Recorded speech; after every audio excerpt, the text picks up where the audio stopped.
Ai le si ia le va au le nei ainga i le tailu loto. E mua ona ufa atalo fatu la wafionga al ministala ngolango.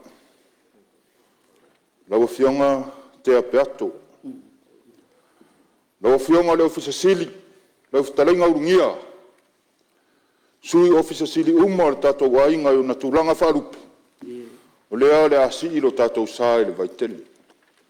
Tapua i maia. Ai se fai so tato sao.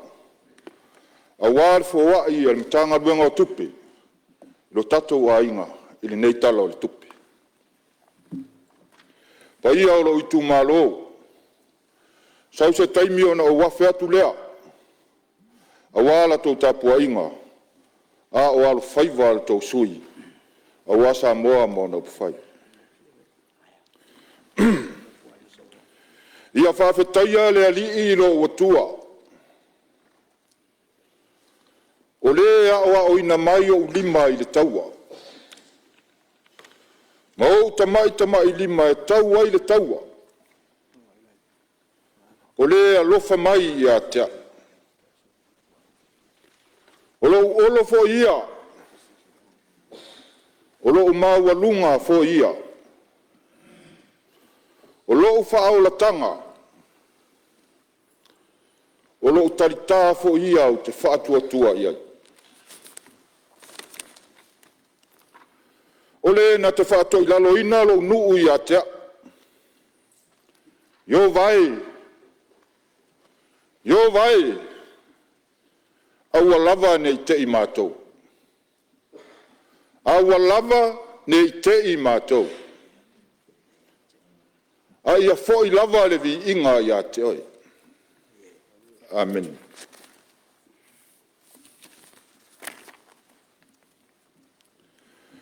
Mapua ne ia i taputoa.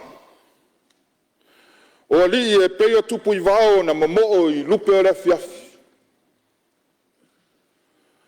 Ai malo mua ia le ingoa ipua ngā whangua. Ai sau fia lele le mangu ngā ukufu. Awa o lele ua whaalelepa ia au mamau. Ma e ki alolongo o teunga ngā kua vau. Awa wangofo ia ki a seu o whalemua ma whalewai. O ngā pau ai leo kua au ngā fōmalu. Ai manga kua i le loko. Le kui whawhau. A sa moa whai mai. E le loko a le moanga sau. A ua iloa penginga kaukeli. E maua lunga fwoi le langi. A ua iloa o ngā whekufo lau. Lea ua mafu ai. O ngā whakaukai. I kumu maunga maurulu la au. Upu ar kai au malasu. Lawa fionga le whangawhakalai. Le foi wa umo e suaki lau kouko le kuao malo. Le foi wa kuer fa kamaswari inga le kaukai o le vasa. Inga wangi le lai marfisanga. O ngā soua ai leo ka muriawa. Ai aku ngai le aku vasa. Ma le aku vasa. O ngā ka oko leo le kai ka fola. Ma kai lo maloma. Lawa fionga le whangawhakalai. Kawia e ngō whakalofa i riku aloa ia. I le fio lawa fionga. Whakalofa i le fio lawa fionga le palmia filfilia o Samoa. Lawa fionga le sui palmia. Mingis kār ka pingeka. Kowa fionga i mingis kālangolango. Lawa fionga sui whangawhakalai. Maripa ia o le ngeiku. Malu kau e. Le lai kua le malu. Le fio lawa fionga le kai o le kua ngai. A fio lawa fionga le sui kai. Maripa ia o le ngai ku. Aia le fio lawa fionga le sao ngawhapiko. ma le paia ma le mamalu o sui kukokasi. Whakalo fofoi le fiolo o fionga i le mamalu o le malo Samoa ma lau masiofo. Le afi fio ko fionga i suiao mo ko whalkua. Lau fionga i le whamasingo sili ma le mamalu o le whamasingonga.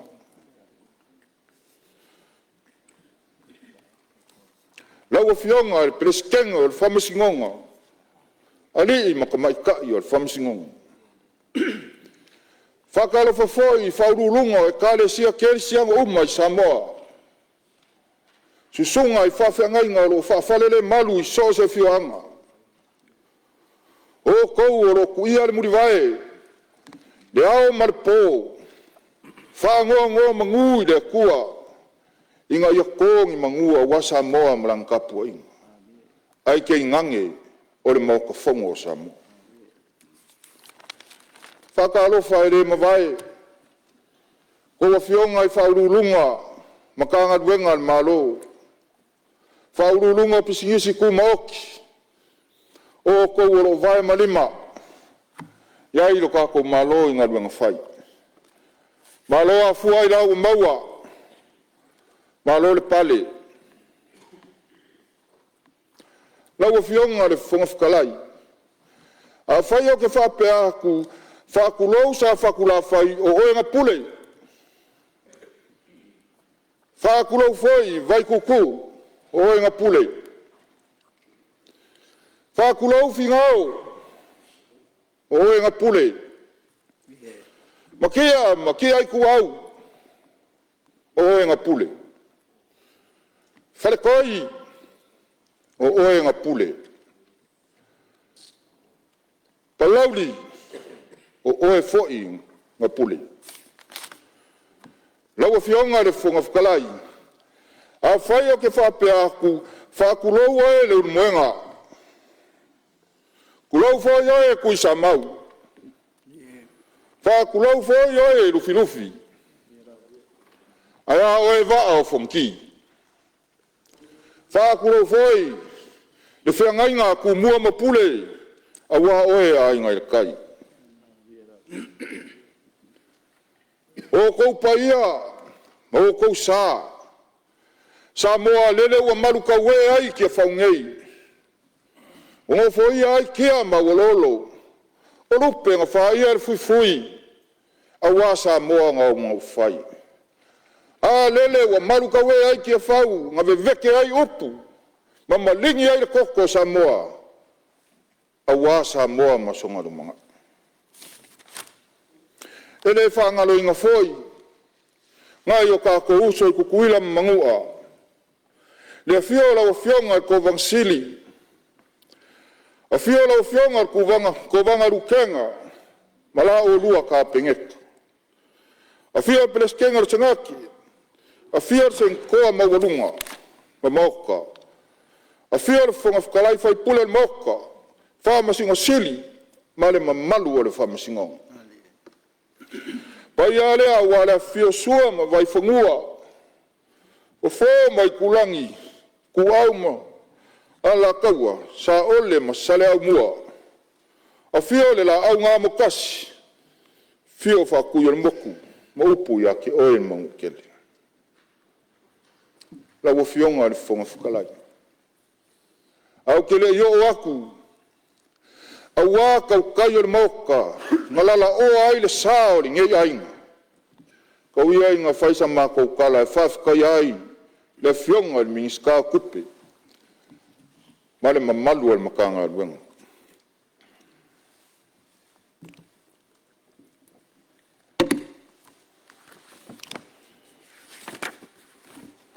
Lau fionga le mingiska kupe. Lau fionga fo ile le sui pāre mia. Whawhikai kele. Mori ngei kala kupe wā whiairi ngei ainga. Mā kou mangaku o lau lima fōai. Lea wa mafuai o ngā mā kou maua te 4 milionga ongo se lau lima sfuru waru wafe. Wha se lau lima sfuru fiku ka la. E ui ngā unga pa ura i teki. Le mea alofa mori ngei ainga. Ai mako ki karikong, ai ia mangu.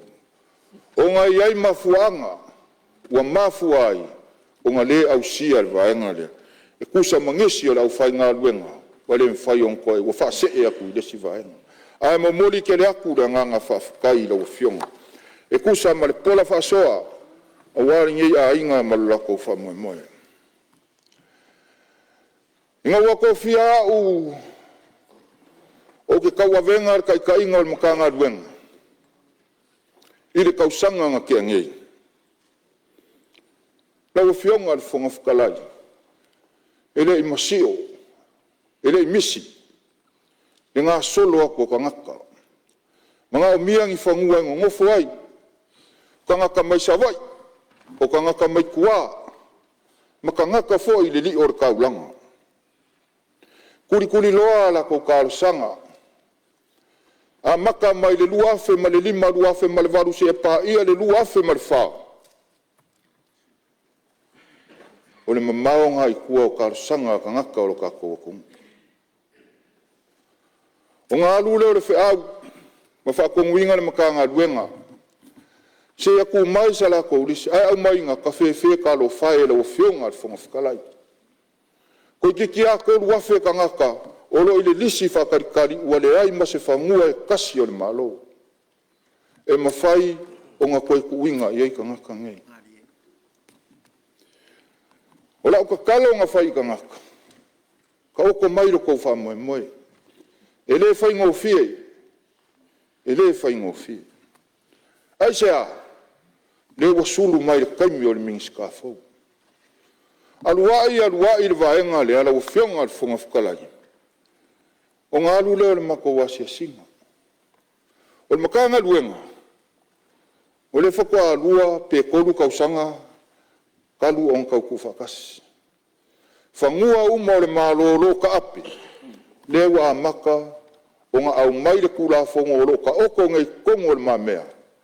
Se ia kufakasi ei whangua o le kako malonga. Alu leo le mako wasi a singa. Kalo whai rei ma se whamua. Ai ei le mea lai kupu. Lau o fionga le whonga whakalai. O whamua ua ka ua o whamua o whaafako anga. A maka aku le 5 eka, se 4 eka, 2 eka, 3 eka, 5 eka, se lau eka i le wha se lau eka, ale ka ngaka e ko kasi. Na o fionga le whonga whakalai. Ia, o ke le kau whaiak. Lea ua uma o ngā whakaoko o whakofala inga al minska. A ua alwha moe moe lea. Ise a, lea ngā koe ki a koru wafe. Koru wafe ka ngaka o lo mga o mia. Pe kuaka eka, pe awha eka, a lai kau se me mauai. Na ua fionga le whonga whakalai.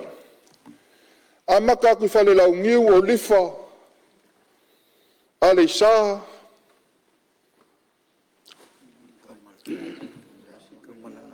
fianga kang malala o ke moli mayak alu waku ai fianga mau waku kau fal pui pui kai lua se lau kai koru se lau eka nga kai kokas pasi mai kai ngo fuanga iai le dafia le pisi kua kuinga o iai la wasisi lea laingo o mori mau. Ma whai meia. O ngai sea, kumui le alofa. Ka ngaka ua lewa ngā avaku karsanga. Ai langa o fuafuanga sa ia foi o ngā ngofo inga. E lisi whaafako anga. Ai sila la wafio ngā whonga whakalai.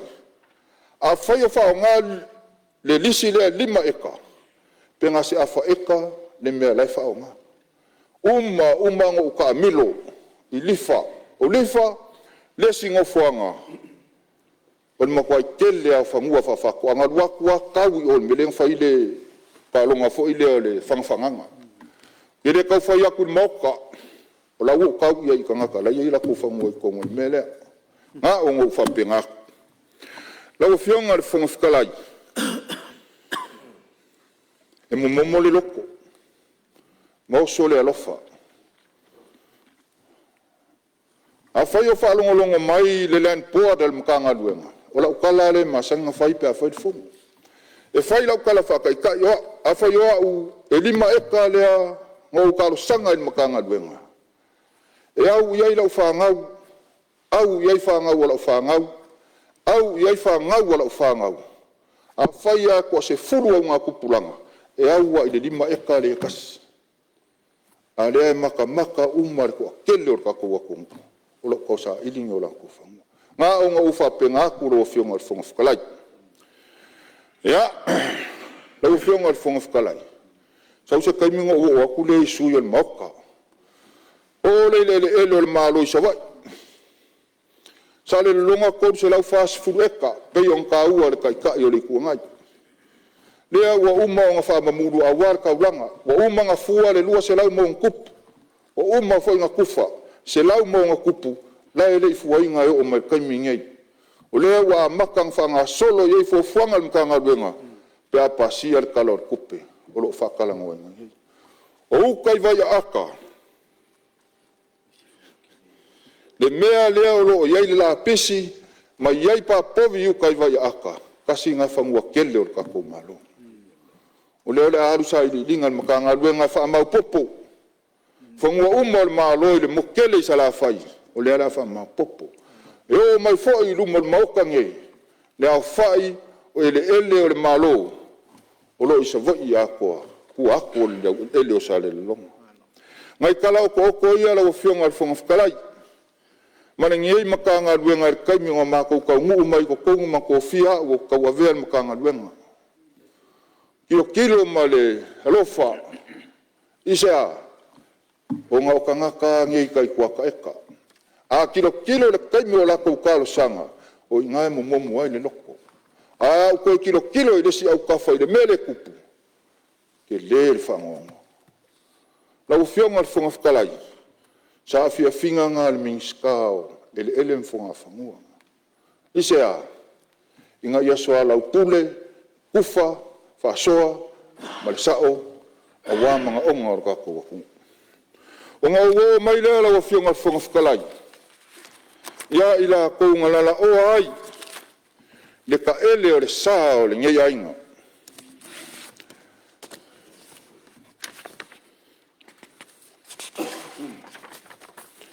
O le au amaka mai ia palauri lea kodu. Le whionga le li fai pule. Sa o mawhamaongi oi. Kolu wa fe eka. Le wa uma o ngā pāsi ar ka pengeka e whamamuru aku le sea. A wala ko ngā nuanga whai. Ma wa uma foi. O ngā ia i lalo le maka ngā nuanga. Vai ngā ia. E pei o ngā e saunga inga. Na wa whionga kupifia. Ma ko kele alo i se aka o se la au. Sa o lele lau sa ungoanga. O whionga le whongtalai si e whalistaf. Ia, maria whengole forsanga malama ale minstalo tu lai mai le whionga te itai o le tuangai tu atu le avanoa. Malo e le whionga le minsta e lana forsanga. O lo o whawhongwhonga le tunu. A mesi foi la tau ia e fitu tonu iai ia ele ia ua wharongo atu. Le a o iai le au malosi o le whionga le minsta. Hau na futangata. Ua umanu whaia la tau lisi. Le lau te fia malmalama. E le saunoanga le whionga le minsta. Ai ta uele upule whamamuru. Ona lau whionga le whongtalai. O le whamamuru o le whaai. E si mamlama po le atonu a le winga. O le saunoanga al minsta e whamamuru. Ia, pea o maua mai lau whionga le minsta. Ia, o le whawinga ina o le whamamuru le fsiringi e le sui o lo whawila vea. Marangang whaloa. Ia. Whawhikai le whawila vea le sui mamalu ia po le kai ka yo le kuangai o le wa ka ua le upule fa mamuru o le lima eka e fa mamuru aku pe lisi aku pe ngalisi fo ia kangaka ko kas le nga mafuai nga faile kala fa mamuru aku e lisi o nga faia ia inga a le sila sila mala wa ai ile mea o walu yo kiasiasi a fa e kanga le mea fa nga pe afa eka le mea o fa nga mai le lima eka le ala wa ko kilo makanga luenga po le asesia ia inga e ko ya fua ile vaenga le langa kele a mea o kupu mai lisi fa ko anga ele ya ko ka usanga nga lisi ai awa makan ko vaku ka usanga ko kongu ele liu ile kanga kala manga oi ku umai o le sa ili makanga luenga po le ale mafu anga o le ali liu o le piki ai kala fule sa fa ikongu ile le ko ngia o le lisi ile lima ka usanga la fionga ile fonga fkalai o maila ia le kupufia la fionga ile halifai pule o fale akas ile alon makanga luenga ile upule saplist sa o mafamaungi la wasi singa ngalu ia le sa ka ukia le menga kupuinga wa yo fa maungi ia le sa o la usanga la wa ba ko fa kai inga kasinga mako ka wa ku ia mau ke aku mo walwa sa ili po fele o nga ele au mai fa kionga le kong ai mako kunga o maliur kanga ave ia ele wa fa se e longa kali mo folonga kali masa plist il ko kolu fa au mako mau ko fa au ko kas valu se lau ka la kupe ko kongi fa au ko kas il kanga kale ai le lo en kanga luenga anga le mai fa au ni kanga luenga ele lo va anga le o ke fa kai fo ile kanga luenga il maka ala va anga ia ai lo fionga ku fia ele pepelo sa nganga lo fionga o lo kupu le mea ngai le kaimi ngai ma o lo ave ia le fa mo al makanga luenga se ia ko kilo ma va ai po le ale mafu anga ai po le afo i pe ia se fa salanga pe le ai i ko inga mea fa pengai ai a fai o le mafai o fa kingo nga luenga le fa fo i mai ele malo i kongo e fai ia fo fuanga al malo onga o ko kele o kanga ko ro ma o mia le le upule ai fangua fale ngu ma fangua a kuma oki o le kilo ia ni makanga luenga sa on fa maungi oi le foi nga e o aku maka fe loai e ala yo ele lo fionga le ni foi pule o le fai nge sa ili linga makanga luenga e fai foi yo lo ngau e sa ili foi ni makanga luenga po feka o kongu ia fa mo e pe e kalsanga inga o le kala lea la fionga ile ku fia o sai male a fea o le ia salo le tu lai mai fale tasi langa safari lon finngalo le vaenga le tu atu le vano o fionga ile fo kalai o ke mole atu fafte tele la o fionga ile minsta na la marte me fata no lo finngalo le umanino sa noanga le fionga le palmia o le awa o tu lava tu langa ia mana tatalo e tatawon sila la o fionga le minsta i au la pena mafu ai on fatino ye na fa fenga luenga natai awa ale fa sa o ale me se tuana e de me fa na sa o lumana awa ole mele o matawina e to sila po le al mafu anga da e no fa free hold for no tau samo a fai manino mai mena la ia te us fa mau te ia wa vatu wa free hold for no tau samo a fa no la ingane au tele to tau to lo ina tu le tele o ele o la ingane sa fo a e to a ma tu me se la mal te me tu la me le fionga le palmia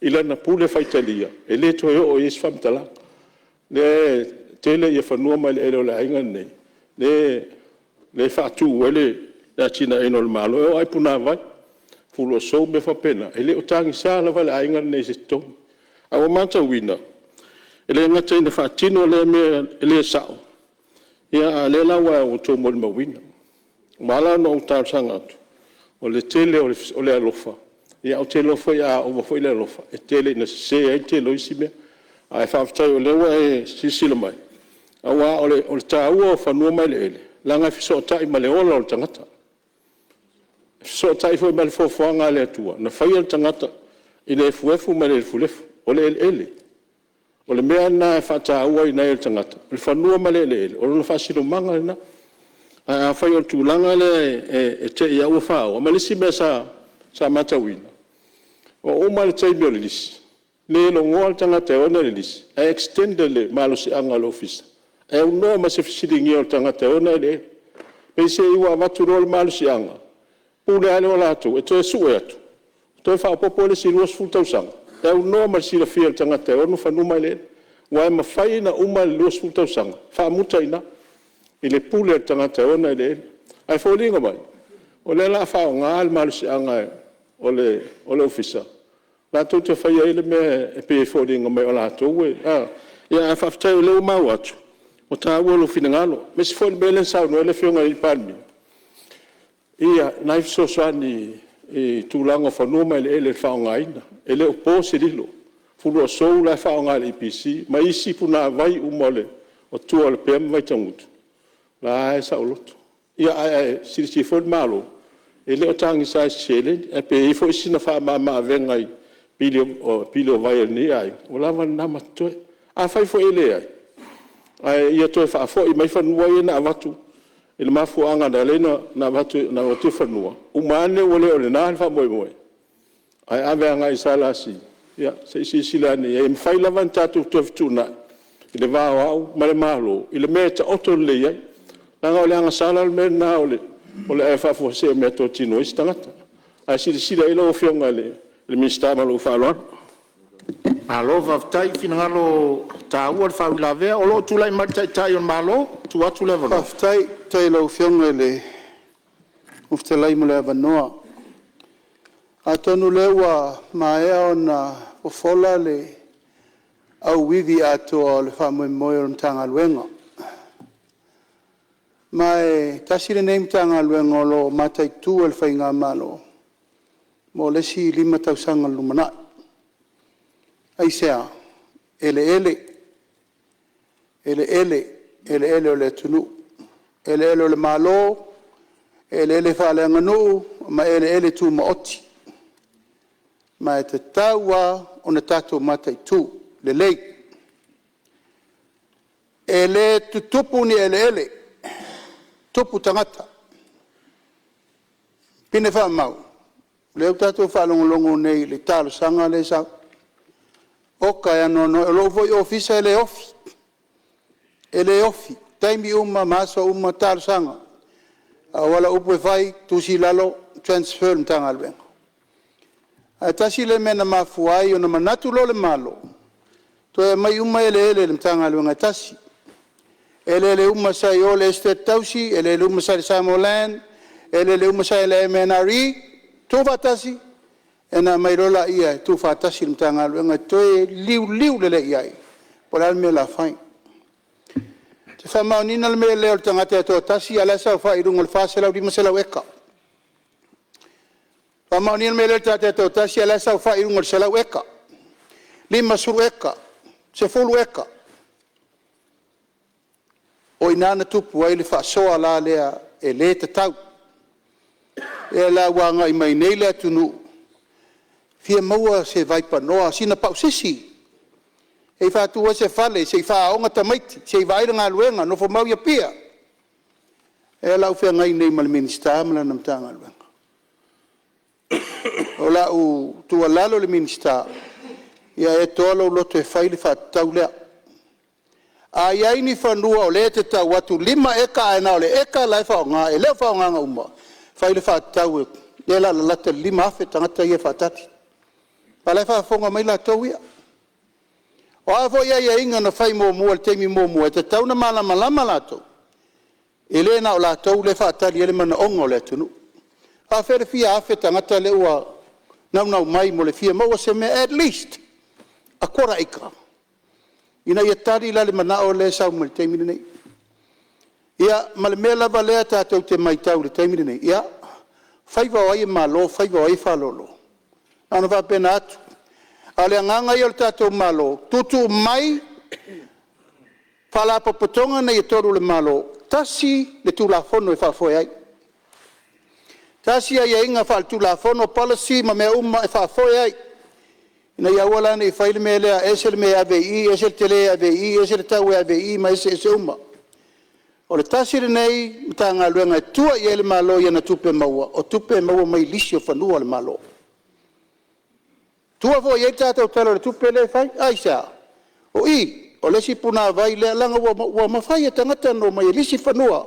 Lisi whala le malo, housing ma mea uma.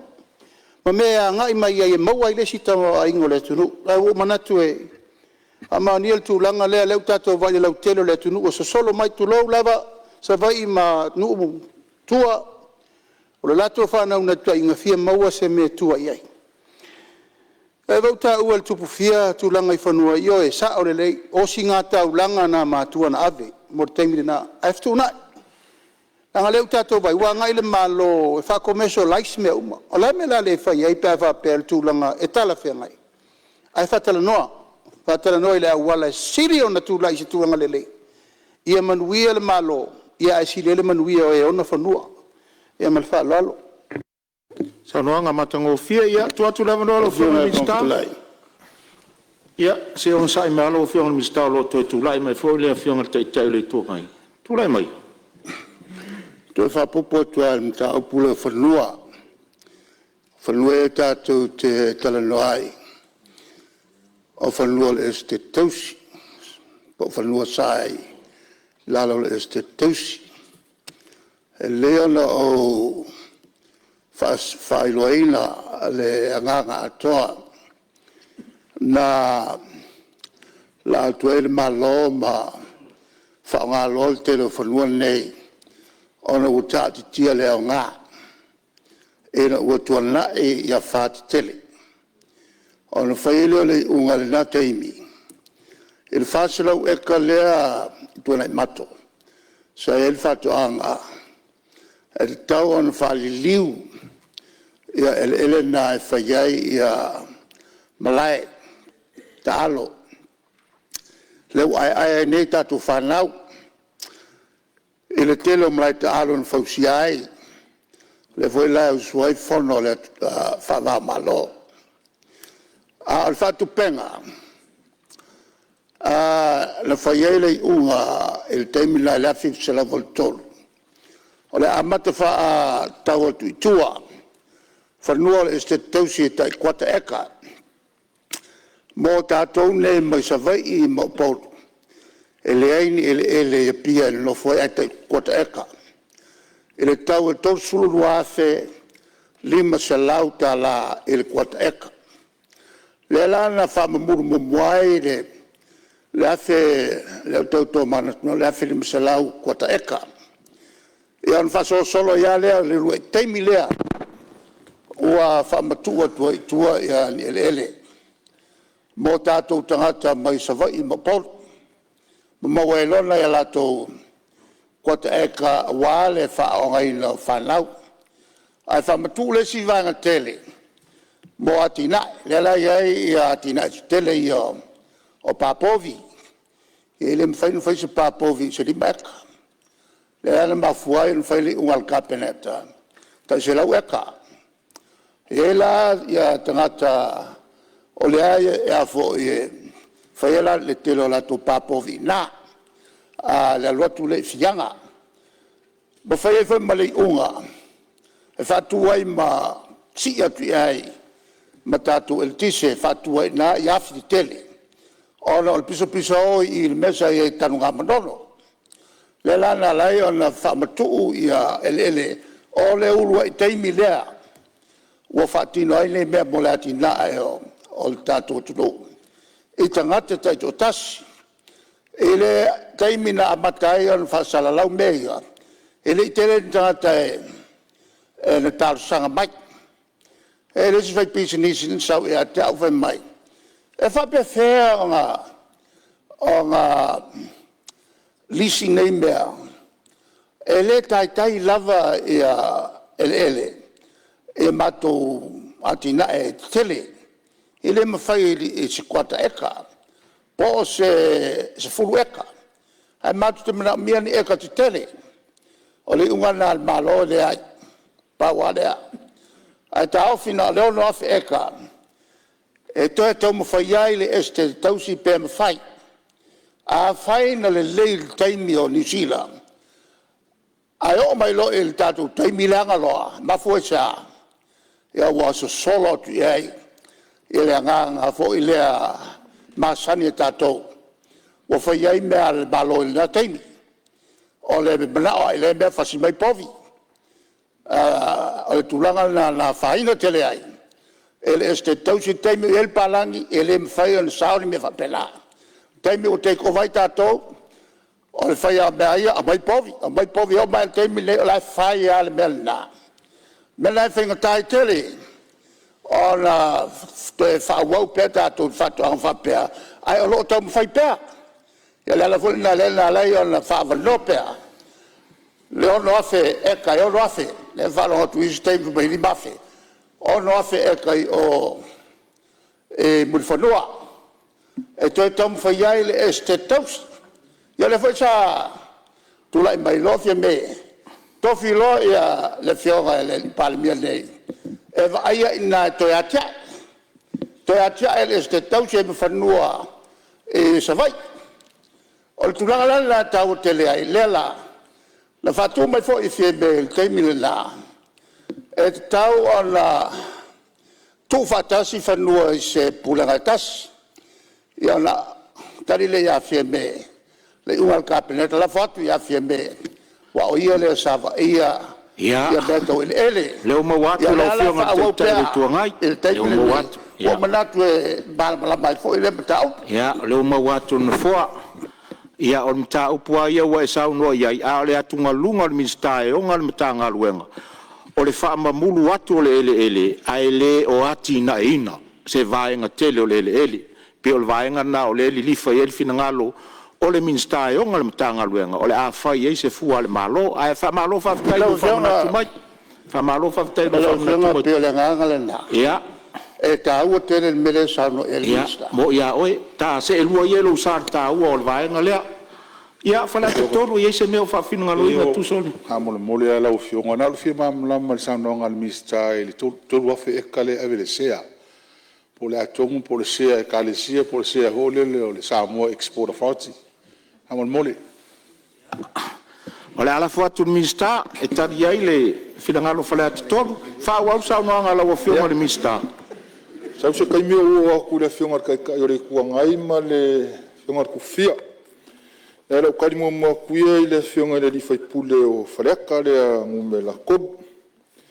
Ya o fa pupunga o le share sa mo export authority ngai ke sila fia. Ya o kali pupula le fionga.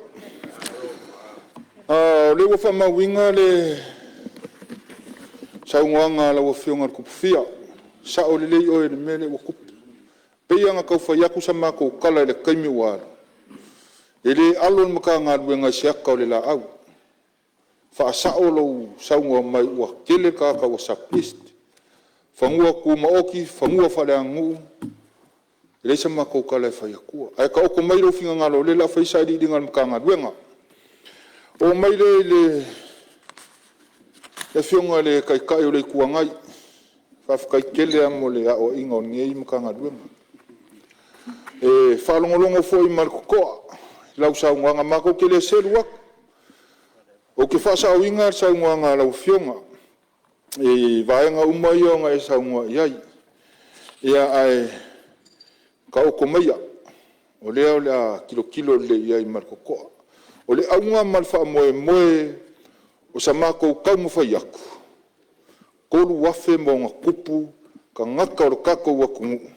Mai sa vai, kua li o kaulanga. O lo mga o mia ngai kua ka eka i ngofo ai. O ngai sea, o le li o kaulanga wala kalaka i ngā luenga, malfa o ngā inga o whangau. A o le mea o kupu, o le se mea. O le se ele.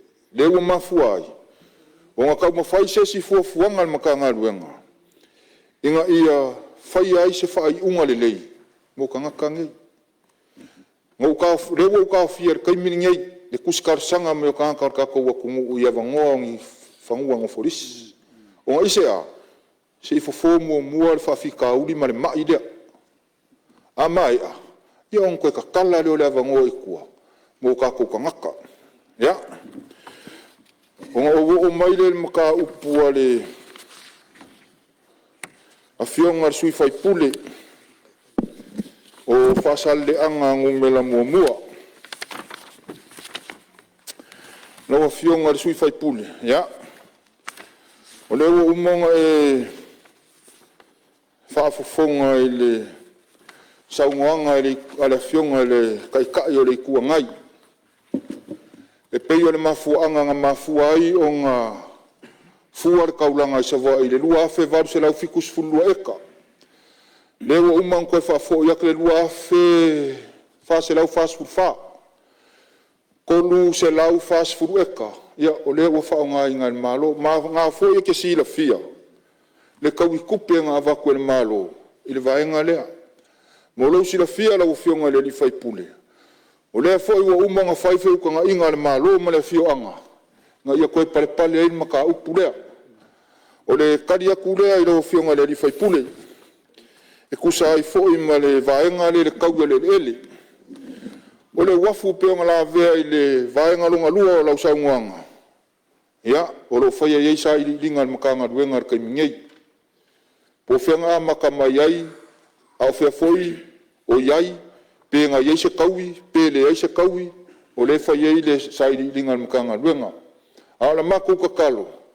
O lai whaafafonga mai le whare fia ma le whare salawhai, ma upu ia ke sa le longa, lava le ongo sa. O fo i rau fionga le li fai pule, lava pea le ongo sa. Sa i pea le makanga ruenga. Ia, ingi wha maunga. E wha penga o wha maria i ngai le ngai kua le vai. Ia, ai ke ngange fōia le malo monga ele, monga upu whai. O te vai lupeina le saunoanga matanga o fiela o fionga le limista. O na ua tātou taunu tonu mai fōri tātou malo longa o le uli, ia o ele o le manatu. Rato e wha wau lau saunoanga, pēa tātou to e taua o fiela i tūlae lua i le uli nei. O te whasisi latu, whatatia ese, tau armanga le whono au, whai tūla whono, mo lana malo longa le uli. E whasisi latu, a toi amatalia nei, tau armanga le whono au, whai tūla whono. Tali tonu maus whasini ngā marusi pai al pān mene, wha maloro on sai, i ia le tua i lana whoa i le nei asu. E whatatia ese, tau armanga le whono au, whai tūla whono, mo le malo longa le uli. Ia o rofa penaon sa uno tari foi tau le fionga le minsta o tanga luenga o ele mafua ngā whanua. Ia o le avanoa netu i nātu mo le whauina o lau saunoanga.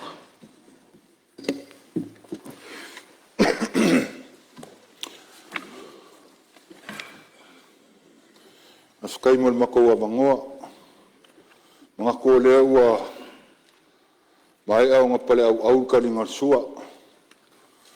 Awala wa fionga ke ngange o le fionga le ripan mia ma ngei ku ai ke ngange fo le kai kai o le ku ngai ma lai ku sa fa piko ma le ku ngaku ro fionga le fonga fkalai le faingo fie ko fu sami loko le official fongo awa se ya se kali le sual mok le wa ma onga wa ma li ya wa fo ngi ya so ma fa ko fa la inga ai ke ngangion ngā se senga la wa fionga ma le official fongo. Ma ko mga kure wale o koe umi fo isfam kalanga ngei makanga luenga. Fai umai sa mako kala i le kalo sanga la fionga le li mingska. Ya vai maunga fa. Ya mga kula wa fionga le li mingska o le wa uma o ngā kako fa le maka upu mal makanga luenga. O i vai maunga kasi. O lea wa uma o ngā whamamudu aku le isi fast food eka pe o ngā o uma o ngā whamaoki aku. Ia, o lea o ngā whaafufonga ala wa fionga le Minska. Ia, o lea ngā karimala malama le fionga le ofisisili. So ia pāsiar kala kupe o whaanga fuangei runga lau wafonga. Ia, o ngā whaampenga lea o ngā sua le isi fast food eka. Mo awala. Ia, kusai markar sanga ala wa fionga. Ya, lau fionga kai fongo mga kuan mako wavangoa le leilea. Ia mo te fionga fonga whatalai. Ia, Maria Fenolo, Finangalo, le Minstalo, tu le mai le faula via vai mangofa. Sei tu le mai sa unor sui. Whaftaitele lau whionga le whongwhtalai mo le awanoa. Ia, me se foi whaftaitele le whionga le minstao leua. Tali manino fo inisio talu sanga sa whaleoina e nei tu malo.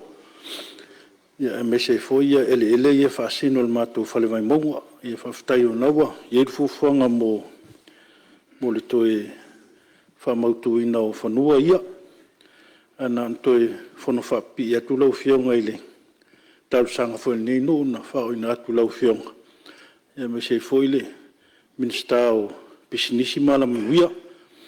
Ia teinane foi le whionga li ngoa mtua le whionga ia ali. Ia o teimine ia leo. Ia se ele tuina atu ai foi le sal nei no. Ia pien tau sanga ina. Ia ona leo toi saunga le muulia tala atu le falitali malo le Sheraton. Ia pien ta oto I tau sanga tuana ia o soifua stoi no lauri. Ia talo atu ai lau whionga. Ia seva noa se ele mwhai ona te umaru aile sa nei nu whamole mole. Te whamna tutu lau whionga me se foile. Whionga al minstao bisnisi mala manuia man whaloalo. Lau whionga whangtalai. Ia, mata watu lo tulai mai foile faula via fasale le angatolu. Whaftaitele lau whionga le minsta o sanga malamalama. La le sa fia fo il tau sanga nei tu malo ia. Whanua auta lo iutai sapari ima sa kotura fai. Tirenta tia le toi whanga ia rei lalo la wan malo. Sfua lau whionga whamulu me si ia ngai ein matu tu malo i. Whanga whamulmuri po asi whatu wharainga. Ai tau to tina lan lete I ua mai e. Ai ngofa mamawinga whaftaitele lau whionga whangatarai. Ia, tu lau le avanoa lau whionga le minsta sa unoi tu sa whaula vea. Kai mo le avangoa. Ia nanga leua whai ui ule le California ngai ai. Ia o leo kula I mai le sui o vai monga wha. Sa o leiro whionga le li whai pule. O leiro mga I le fongo le poada le mkanga luenga. Ia o le whapenga unga kalangoa I ngai kusa markar sanga le fio anga ia malei kumalu. Ia I se o ngā ele fo I e whakaoko I le sao le fio anga. Ia o isi vaenga o ia o le ufa mawinga lau fionga. Ia lau fionga sui o whasale ang kolu. Ia lau fionga le whaipule. Ia le ufa mawinga karsanga. Ngā uka sapali I fusi anga I uka I meoro ia ongal malo. Ia ele ol malo. Ia le walanga le oso akwaru kwa I le kua kange. Ia oso ia ke le oso ia la foi kilo I vaenga ia ai ka kia mai. Whako whala inga lau fionga. Ia se whikanganga foi le paa mo ngā vai ia. Whapea le on koe whelonga. Lau fionga le li whaipule vai maunga mua. Ia whenore sua le minsta o lo tula mai le sui o whale alupo. Sauno. Ia whaftai lava lau whionga le minsta. O ona le sa o lava o sauno anga I le mea lava nei o whanua. O le mta upo fia langa o le whatau le restaurino whanua. Whanua la ia whanua tu saloto, freehold land. Ia whapena fo I whanua o le saini nuu. A wa umona wha liwina wha freehold. Tu ana tu se tu lalo ona o teimine o lo toa lava le transfer ino whanua nei sa o mia ele lalfanga tu lo ta o lalfanga I toa mua. E le saunoanga mai le ofisa. O lo se lo ien fituna inga mal malo ona whatapa manino lea. E whaile tala ona o le whaangaso longa io o le restaurino whanua nei tau pālangi. Ese le lei te lo tali mai mtanga ruenga lea. Lei lava se mea I toa ai. E wal te mea toa ai pawana o whaasa onga lo suafa. Ia I la tau hoi nei mana o miel malienga mai ale head of state. Ai ese le maulunga o le whaatino ino ngā ruenga le ofisa le pau lava nā mea o lo toa ai. Mwhai si sila I whape ai se au le mwhai ona transfer ia I ngoa I la tau whaatauina whanua I la lalwhanga toa mua. Lou ta unga la lalwhanga ma whaaloalo lava. Ia, la whaatu lau whionga le minsta tu sal whaula vea whale alupo. Lau whionga le. Nō tarai pe mota wano. Ia, e mata watu le tula mai le minsta o le si o manga ia, se tula mai lau fionga. Lau fionga ma le whalo tele wo tula iatu no le finangalo le fionga whala whai pule o whale alupo. I ele fo i ele toa mauta toa mua. Mai o whanua nei. Le alawa wa mai atu ia teimi fai o lo iele tu la fono. O lo wa avatu e whanua nei, e free hope. A lea ua whātau ina atu. A ua avea e whaongaina o whanua tau Samoa. O le mela leo kupungi. Wa uma te tongi el to tele al matu tu malo. Ia whanua nei i le salasi. Ai oku mai i ele whainga whaiti o ngai ele se whangua Samoa o whangua kau palangi. Ia le mesiri la leo wa le foi a fia ele client al fionga i le tamaitai whaipula. Ia o lea la o mai le mai kasi le mtau po leo wala o kui ngaku numal kapeneta. Wa lenga yer kemira nga foi ko ya ku mai lunga ko le pa mai e va ku skula fon ya la fionga palmia wa kan fa skula fon va sa o me fon va valvalea que fa skula fon o ia e pa vai mo ka fon ia fai malu fu tatu fai va o se mata upu vo te loa so ai le pule tonu o le pule nga fa tonu ia ai malo fa tai lo fionga tanga le ma watu e la ve ai foi le sio manga ma puno fa natura atu le va no le fionga palmia o ftalai e fai si o tele tu malo e la ve el mele ele na o to amu o le nu ana mu tu pol mele o vai lele ma le tongo ina ua fina ngalo le malo fa foi mai ele le estate tausi mo le tongo mo vai lele a fie foi me se vai ngolo ri awa maila awale umana fai ol fa mo sa o ir pui ngo ele na mafu ayo tal sanga nu fie mo ni ele peole fie se lau wa fele tal sanga ele ale fai ngana na fai na sa o le leila ia inga na fai ai a fai to fa foi ele nei mtu o to la matanga o ele umane na fai le state tausi o ele no mafio a tu ula fesa o ele vai lele malitongo o ele vai lele malitongo ai na aver nate o le tinga engol state tausi o le la vol temi wala ai se tausi wala mafai na to operate ai ta sanga lo lauli malitongo ele lanto ave ale venga la na ave wa freehold ilalo estate tausi al manunga la malo o le taimi e lua to le freehold e o sa loto ngata le mele o le fatau tu le fafo mal popolenga la le mena tup ele tono la uli ma le tongo ina nei me ane o le tini le fa mo na le ina ave mo tangata la uli ma tangata le tongo a o tu loto ngata ese fatau lo ele o le mena le tupu temini o mai nei tangata ese ye tupe o mai lo fatau lo mai ele ia wale to lo lava wale tangata le tongo la tangata la uri o tangata mai imo ela tu poi nei o ai fai nga palota le bebesi o mai to lo lava sa mo ao le o mai no foi nui filongia ai lo manu manu le mavai le la o mal temini le ta te alwa yal bebesi na altu langa sa o lava fa mo na fai le malo tu la fonol na temi to liu mai le tu mo oti le sa mo al fare bela le stu la fono e la to ai al temi nei mai le tasi ele na o tu lo volta o vai mo e tele ele o sa mo ato e ono o le mele lango ele o le malo ele tu moti taula na to pena le tu la fono a fina ngalo lo le malo e to fa fo isele to fa fo il tu langa fa lenga nu ina ia malu ila me le tu ngalu won fa lon fa ta wa ta to sa fa longo sa no ngalen sa no tu le panele la ele estate tausi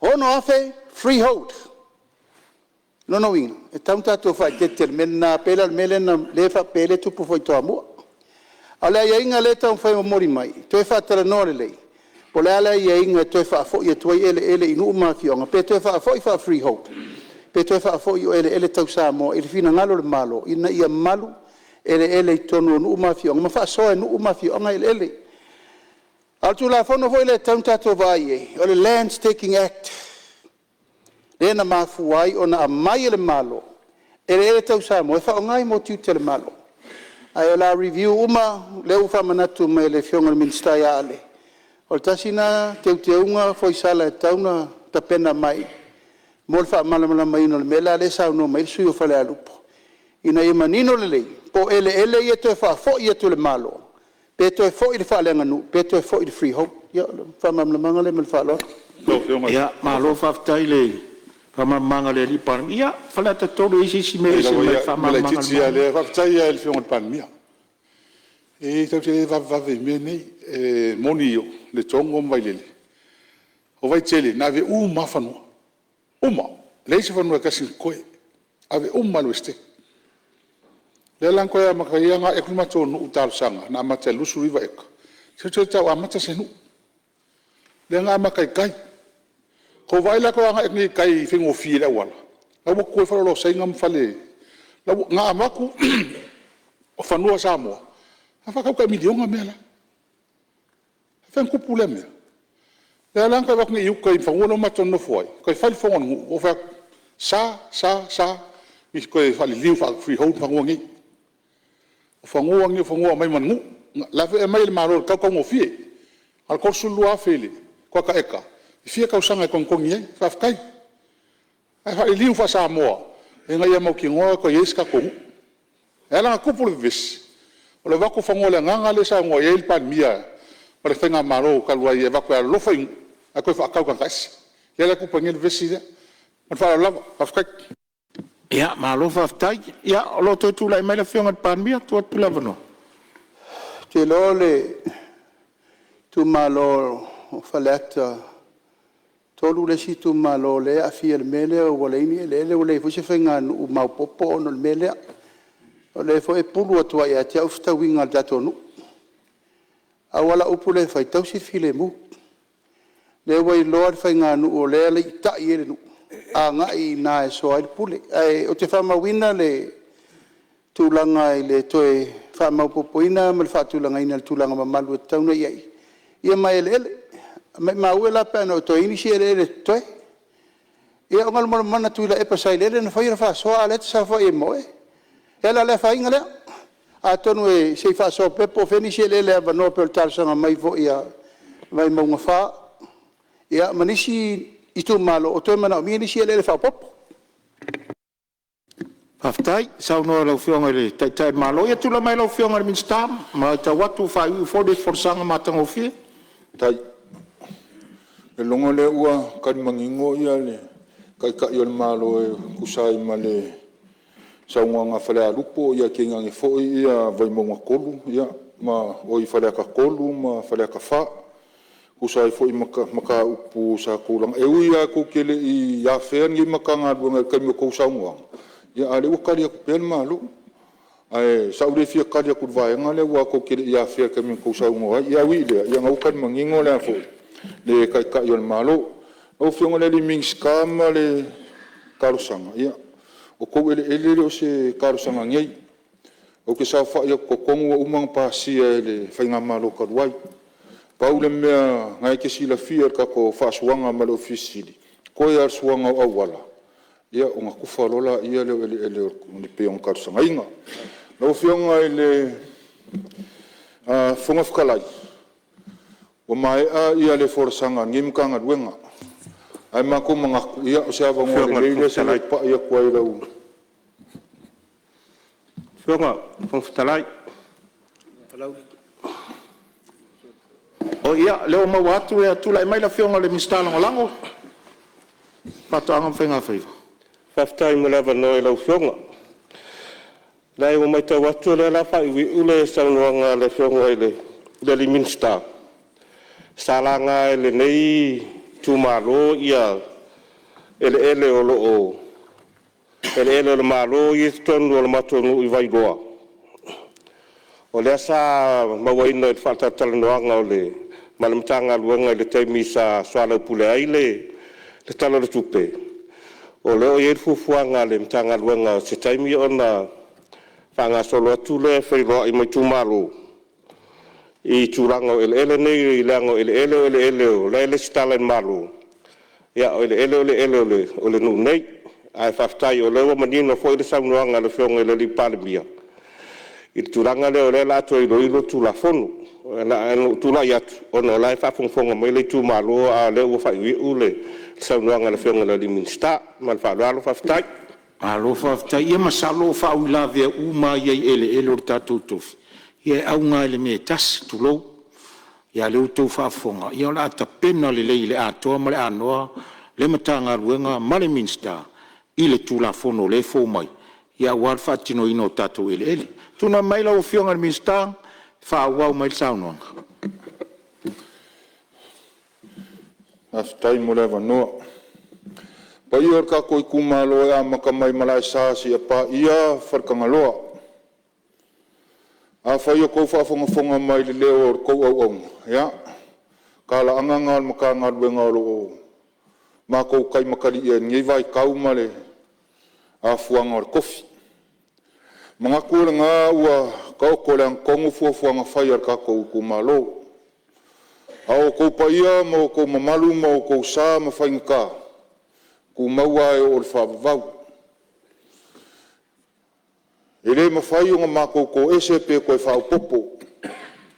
Wa ngā se ia waka kia i malai wa uma o ngā aisa. E le eise vave, e le eise poko e whao popo pe ko ese.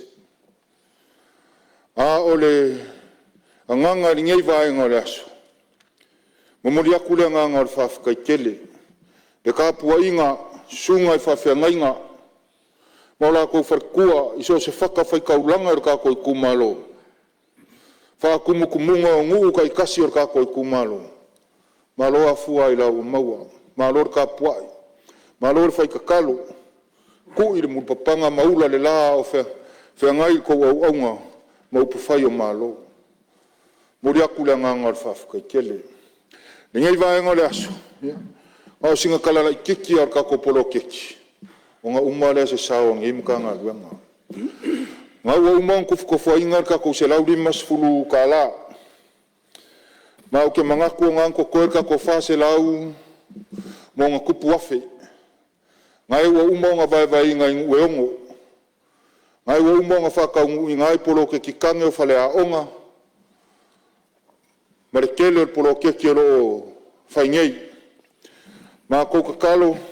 Pai or ka ko kumalo ka ko ai sia mangu waulu se vai ka uni ngei wa ka ko yai a wal fa so inga ma le mani mainga o fua nga fai or ka ko malo a wa se aki nga e malanga i lumor ka ko kumalo na ma ko ka kalo o le wo mon ka penga ka ko di poki au mai office ki ngam ka mai ka a war ka ko di ma se lau fas fuafe le o ko ngei e wha a koa i kako 5 milionga i ngofo inga mua. A o kako 2 milionga, ia, o lela ma muru aku i le kala o le kupeli ngei. Na maa kou ka kalo, pa ia o kako kumalo, sanga yangela ia ai o kai. Kako wha soa li malelei, nga ia kofu siangu e ongo o kako kumalo. A walfa moe o kako malo. O mako koe upu, pa ia or ka koe kumalo. Mangunga, o mangungei, a o whaivar kou sao, le kou sui, a wā upu whai o malo. Ka mawhangau, ma le whawhikai whapikoa si o mako ngu o le whangaori, ma ka mawhangau o lo whafunga mai, ia ku ngu e whia o ri ngei lalulangi. Malo le pale, malo ka pua, malo ka kalo, malo le whaukua e ka wala mai lunga o a wala ke le vavave. Pale wa so o le kiki la kou whaloalo. O mafuai, o ngā uku kuma whaise kala i kongo le mau ka whongo o Samoa. Na o whionga le whonga whakalai, pa ia o ka kou i kumalo i o ngā kulanga wharupe, mangunga. Mangu ke le inga ka pua inga o ka kou i kumalo, a o whiangai Samoa maunga whonga usu. Na o whionga le whonga whakalai sa mā kou kala lea, kau inga ia whamanguia lea kua e lau whionga marau se e mai a war kau kua inga o whonga usua Samoa. Manguia kai o le malo ma ngei ku o le vai. Kai o le ku ngai ma le lai ku o le madu. Le o fionga sa o nga piko ma ngai ku. Manguia le fa nga ruenga le malo lima ma vai ai. Ai o wola le lofa ma le nga le o le ri. Soifua.